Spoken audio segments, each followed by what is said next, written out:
Welcome to our channel. Operation Modular began on August 4, 1987, when South Africa's 32 Battalion entered the Cuando-Cubango region in response to Operation Saluting October, a FAPLA offensive aimed at capturing Mavinga. Initially, the South African Defence Force, SAD, was ordered to limit its involvement, deploying only armoured cars and an anti-tank squadron if Mavinga was threatened.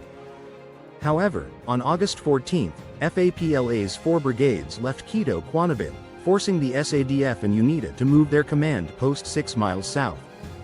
On August 19, South African multiple rocket launchers, MRLs, were used to disrupt FAPLA's 47 and 59 brigades, continuing to strike them for the following 8 days.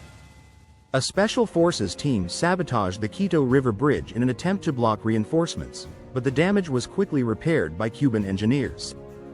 To slow the FAPLA advance, the South African Air Force, SAF, carried out bombing raids.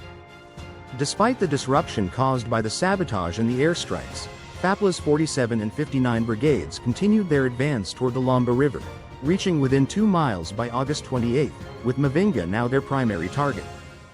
The Western force split, with 47 Brigade moving west to secure a bridgehead on the southern side of the Lomba, while 59 Brigade moved east to link up with 21 Brigade. Once the 3 brigades had crossed the Lomba, they intended to join 16 Brigade for a final assault on Mavinga. This split, however, was a strategic blunder, leaving each brigade vulnerable while attempting to coordinate with other units. On September 2, South African MRLs and G5 guns targeted 47 and 21 brigades along the northern banks of the Lomba. 4 days later, South African forces engaged in direct combat with FAPLA, marking the beginning of the month-long Battle of the Lomba River. FAPLA's brigades were split and isolated by rivers and marshes, presenting an opportunity for the South Africans to strike before they could reunite. By early September, South African forces concentrated on preventing the 47 and 59 brigades from linking up, as this would allow the 21 Brigade to cross the Lomba. These 3 brigades faced the brunt of the South African offensive. The fighting intensified on September 9, when the South Africans launched an assault on 2 battalions of FAPLA's 21 Brigade, which was attempting to cross the Lomba using a mobile bridge.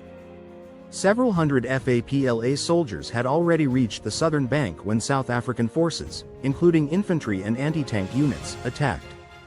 A South African Ratel vehicle destroyed a FAPLA armored car, blocking further crossings, which led to an extended artillery battle between the 2 sides. Eventually, with the arrival of additional South African armored cars, FAPLA forces were forced to retreat, leaving over 100 dead and 6 destroyed T-55 tanks behind.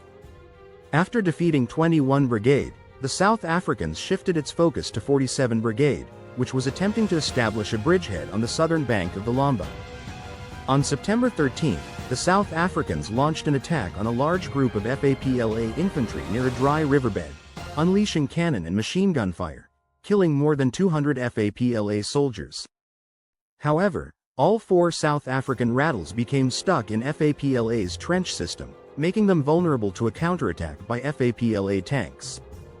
A brutal close-quarters battle followed until dusk, resulting in the destruction of 3 South African armored cars and several FAPLA tanks before the South African commander ordered a retreat.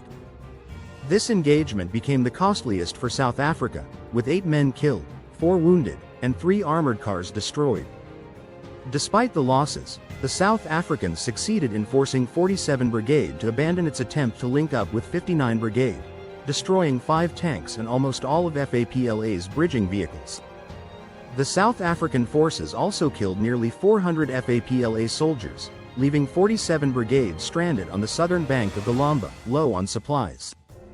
On September 17, FAPLA's second attempt by 21 Brigade to cross the river was halted by a devastating G5 bombardment, causing heavy casualties and forcing FAPLA to call off the operation, allowing the South Africans to focus on 47 Brigade. On September 16, South African bombers conducted airstrikes against 47 Brigade ahead of an assault by SADF units. However, the attack was delayed when South African armor became bogged down in difficult terrain, forcing a retreat with 1 casualty and 3 wounded. Despite the setback, the SADF continued to harass 47 Brigade, preventing them from finding an alternate crossing of the Lomba. By September 27, after several conflicting orders, Soviet advisors were withdrawn by helicopter, leaving FAPLA without senior leadership. The Soviet-backed offensive had failed, and the 47 Brigade was now left exposed to the advancing South African forces. Continue watching our videos to learn more about the Angola War.